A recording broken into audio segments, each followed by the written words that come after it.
Gold trusted gold buyers. మీరు తాకట్టు పెట్టిన బంగారాన్ని విడిపించి ఈ రోజు ఉన్న మార్కెట్ ధరకు కొనబడను. So that recording become 2 years తర్వాత ఆర్ 1.5 years తర్వాత. So automatically this will go to next year. Next year వెళ్ళినప్పుడు 8 months or 9 months. So automatically this recording process will go to next 8 months or 7 months or next year. నేను ఒక పేరు movie చెప్పను, 7.5 yearsగా ఒక movie చేస్తున్నా. Still okay still they are asking sir ఆ 2 songs కావాలి sir, నాకు అది వచ్చేస్తే ఈ మూవీ రిలీజ్ చేస్తాము సార్, మనం రికార్డింగ్ చేస్తాము సార్, ఏంటి సార్ అని. తెలుగు సినిమానా? 7.5 తెలుగు. ఓకే 9.5 ఉంది. ఓకే 9.5 years 9.5 ఉంది. ఓకే పేరు చెప్పకూడదు, అది ఆగిందా లేదా, but still they are calling. Okay ఆగింది డెఫినెట్ గా తెలుస్తుంది, కానీ still they are calling sir. ఎప్పుడైనా అది మీ ఫస్ట్ సినిమానా? కాదు లేదు, ఫస్ట్ సినిమా కాదు. నేను ఆఫ్టర్ ఎవడే సుబ్రహ్మణ్యం బుక్ అయిన మూవీ. ఓకే ఎవడే సుబ్రహ్మణ్యం తర్వాత బుక్ అయిన మూవీ ఇప్పుడు వరకు ఉంది. ఓకే 2014 తర్వాత ఇప్పుడు వరకు పోతూనే ఉంది. ఇప్పుడు వరకు ఎప్పుడు ఫినిష్ అవుతుందండి? నాకు తెలిసి 5 ప్రొడక్షన్ మారింది అది. ఓకే మారి 5 ప్రొడ్యూసర్లు మారారా? ప్రొడ్యూసర్స్ మారారు, డైరెక్టర్స్ 2 మారారు. ఓకే ఇలా నాకు అలా జరుగుతుంది. Unfortunately or fortunately, me career లో లాంగెస్ట్ ఫిల్మ్ అవుతుంది అది. every movie is a longest movie sir. Every movies they are taking at least 1.5 years to, but they have their own reason. Timeless movies చేసడానికి time తీసుకుంటున్నారు, నాకు అర్థం అవుతుంది. But I can't blame every one sir. ఒక producer ఒక production ఓ movie బయట రావడం అనేది పెద్ద విషయం సార్. నేను వచ్చి ఇప్పుడు రిలీజ్ చేయండి, ఇప్పుడు రికార్డ్ చేయండి, ఇప్పుడు కంపోజ్ చేసుకోండి, నేను ఓదార్చకూడదు, నేను అడగకూడదు. నాకే వాళ్ళు ఇచ్చిన chance.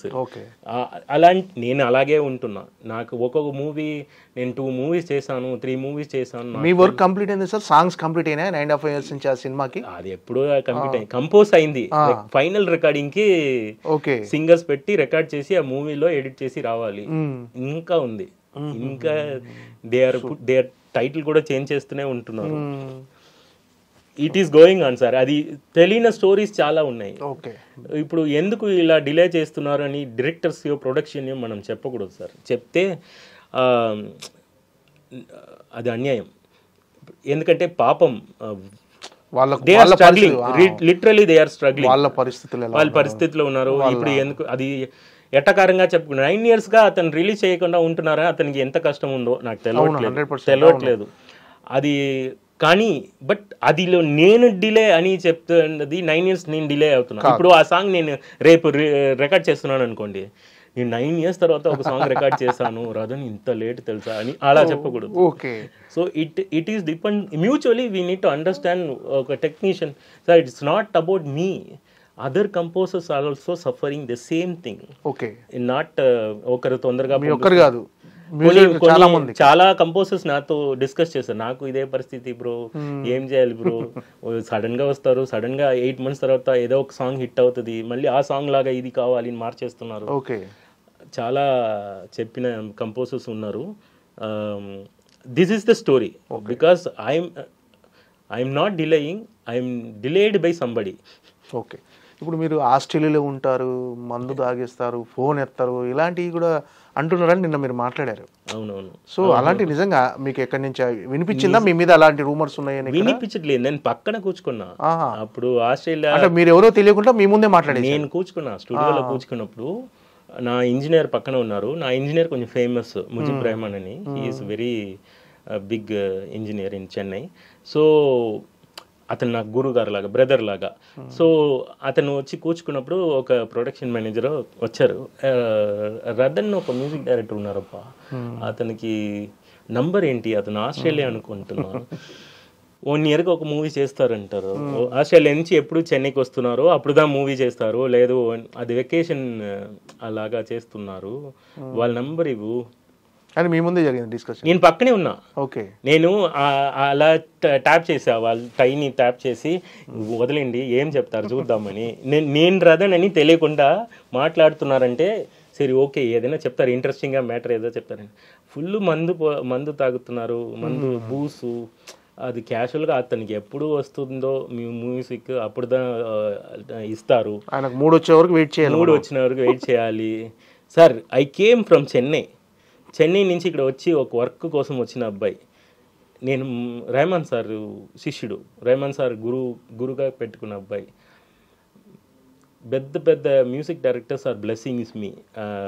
Even I know about Raja sir గురువు గారు లాగా పేరు కూడా చెప్పిన అర్హత లేదు నాకు. కీరవాణి గారు సపోర్టెడ్ మీ, నందాల రాక్షసి. మీరు ఎంత పెద్ద మనసు ఉండాలి. పెద్ద పెద్ద మ్యూజిక్ డైరెక్టర్స్ సార్ వాళ్ళు. చిన్న పిల్లల్ని ఎలా పెరిగించాలో, ఏదైనా ఒక తారక్ గారు మ్యూజిక్ బాగుంది చెప్పడం. ఇప్పుడు నాని గారు చాలా సపోర్ట్. అల్లు అర్జున్ గారు ఒకసారి అలా వైకుంఠపురంలో చేసినప్పుడు, వాళ్ళు పార్టీకి వెళ్ళినప్పుడు ఈ మంచి మ్యూజిక్ రా బాగా చేయండి అని ఒక ఫ్రెండ్లీగా ఒక యంగ్స్టర్ని నిజంగా ఎంకరేజ్ చేసిన హీరోస్, మ్యూజిక్ డైరెక్టర్స్ చాలా ఉన్నారు. నన్ను చేశారు ఎంకరేజ్. అంటే నాకు తెలుగు తెలియకుండా ఉన్నప్పుడు సాయి కొరపాటి గారు అందాల రాక్షసిలో, హను రాఘవపుడి గారు ఎంత బాగా చూసుకున్నారు. మణికంఠలో స్టే చేశా, నాకు ఒక్క మాట తెలియదు. ఫుడ్ నుంచి నాకు ఫీవర్ వచ్చినా కూడా చూసుకున్న ప్రొడక్షన్స్ ఉంది. ఇలా మంచి people are, so many people are there. నాకు ఇలాంటి స్టోరీస్ ఎందుకు వచ్చాయి వేస్తుంది నాకు తెలియట్లేదు. అప్పుడు సరే చూద్దాం ఏం చెప్తానంటే, ఆస్ట్రేలియాలో మందు నేను రెహమాన్ సార్ శిష్యుడు సార్, మందు తాగను. నేను టెక్నికలీ నా ఇంట్లో ఎవరు నాన్ వెజ్ కూడా తినరు. ఓకే నేను ఎవరు తినరు మీ ఇంట్లో? నా ఇంట్లో తిన్నారు. Because of we are based on షివ్డా family. I'm not against non veg తినడం తప్పు అని చెప్పలేదు. నా వైఫ్ తింటారు. అది లవ్ మ్యారేజ్ నాది. సో ఐ డోంట్, ఫుడ్లో పాలిటిక్స్ వద్దు. So I love all the people. So నేను తిన్నను. ఎందుకు చెప్తున్నా అంటే, నేను నాన్ వెజ్ కూడా తిన్నను అని చెప్తున్నా. నాన్ వెజ్ తిన్నను, మందు తాగను, సిగరెట్ చేయను, పార్టీ పబ్ ఎక్కడ వెళ్ళిన లేదు. నన్ను వచ్చి మందు తాగుతున్నారు, బూసు, ఆస్ట్రేలియా పబ్బు, అది ఇది ఏదో చెప్తున్నారు కదా. సో నా స్టోరీని ఇంకొకరు రాస్తున్నారు అన్నట్టు ఫీల్ అయింది నాకు. ఇది మా ఫ్యామిలీ కూడా అఫెక్ట్ అవుతుంది. సో మా family members are, my wife is Telugu. So she is అక్కడే విని ఇలా చెప్తున్నారు మీ గురించి, ఏంటి ఇంటర్వ్యూస్లో ఇలా ఉంది, so many things are against. ఎందుకు ఇలా కంటిన్యూస్గా జరుగుతుంది? ఒకసారి జరిగితే it's a matter of fact, okay నిజంగా ఏదో జరిగినట్టు. కంటిన్యూస్గా జరిగితే ఇట్స్ లైక్ పబ్లిసిటీ స్టంట్ లాగా ఉంది. ఒక్కరు చెప్పారంటే నా మీద కోపం ఏదో చెప్పారు అన్నట్టు ఉంటుంది. అందరూ చెప్తున్నారంటే అందరి దగ్గర logically something is going on. నా గురించి చెప్పలేని వాళ్ళు కూడా. ఇప్పుడు ఎస్టర్డే ఒక మ్యాటర్ జరిగింది, ఆ బిడ్డ మ్యాటర్ చెప్పొచ్చా? నా కిడ్డు ఆడుకుంటుంది. మంచు గారు ఏదో చెప్పారు, మనోజ్ గారు నిన్న ప్రీ రిలీజ్ ఫంక్షన్ లో ఆ కిడ్కి యూట్యూబ్ లో పెట్టారు, సుహాస్ గారు కూతురుతో ఆడుకున్న మంచి మనోజ్ గారు. So they don't know what is their reality ఏం తెలియకుండా దే ఆర్ పుట్టింగ్ thumbnails మీ పాప అని వాళ్ళకి తెలియదు. ఇది బయట ఎవరైతే I'm not offend of this thing అని నేను హ్యాపీగానే తీసుకుంటా. బట్ యాక్చువల్లీ ఉన్నది ఎవరు డీటెయిల్ ఏమని తెలియకుండా అలా పెట్టకూడదు, పెడుతున్నారు. దిస్ ఈస్ హ్యాపీగా ఇది బిడ్డ, చిన్న పిల్ల, ఏం ప్రాబ్లం లేదు. నెగిటివ్ ఆ బిడ్డ ఎవరినే తెలియదు అని ఏదో నెగిటివ్ ఏదో పెట్టారనుకోండి, it will be affected to my family. So negative కమెంట్స్ని ఈజీగా త్రో చేసి పోతున్నారు. అది I want to stop somewhere I need to explain this is not there. నిజంగా అయినా ఒక సాంగ్ కంపోజ్ చేయడానికి నేను ఇప్పుడు అగ్రిమెంట్లో కూడా మెన్షన్ చేస్తున్నా. ఇప్పుడు sorry to say this, 1 year తర్వాత ఓ మూవీ పోతే ఆ అగ్రిమెంట్ తయారు చేసి ఇంకో అగ్రిమెంట్ పెట్టుకుంటే 1 year మనమే డిలే చేసాము అని వాళ్ళకి తెలుస్తుంది. 2.5 years 3.5 years పోతుంది అని తెలుస్తుంది. ఇప్పుడు 1 year తర్వాత వెళ్ళినప్పుడు నేను 1 year తర్వాత వెళ్ళలేదు, అందరూ 1 year తర్వాత ప్రొడక్షన్ మూవీ అని హెల్తీగా వెళ్ళింది. I don't want to tell this sir, because ప్రొడక్షన్కి అగేన్స్ట్గా మాట్లాడకూడదు. అన్నం పెట్టిన వాళ్ళు, డైరెక్టర్కి అగేన్స్ట్గా మాట్లాడకూడదు, వాళ్ళే ఛాన్స్ ఇచ్చిన వాళ్ళు. ఇప్పుడు ఏ మూవీలో ఒక డైరెక్టర్ ఇది మిమ్మల్ని నమ్ముతున్నా మీరు చెయ్యండి అని చెప్పి ఇవ్వలేకపోతే అలాంటి సాంగే రాదు. Wrong person can do a right song. నేను రాంగ్ పర్సన్గా ఉంటే రైట్ సాంగ్ చేయడం రాదు. ఏదో ఫ్యాషన్ కోసం నేను ఇండస్ట్రీకి రాలేదు సార్, ప్యాషన్ కోసం వచ్చాను. చాలా కష్టపడి ఈ మ్యూజిక్ ఇది చేస్తాము, ఇలాంటి audiences are receiving very well sir. నాకు ఫోన్ చేసి సార్ కొన్ని పీపుల్ కమెంట్స్లో వేస్తారు, కమెంట్ చూడకూడదు సాంగ్ చూడాలి అని చెప్తారు. గుడ్ అండ్ బ్యాడ్ చెప్పాలి, అది ఫేస్ చేయాలి. ఇది ఇండస్ట్రీ, పబ్లిక్ వచ్చినప్పుడు అందరూ ఏదో ఒకటి చెప్తారు, మనం ఇది చేయాలి. ఏదో జ్ఞానిలాగా మాట్లాడుతున్నారని కమెంట్ వేయకండి.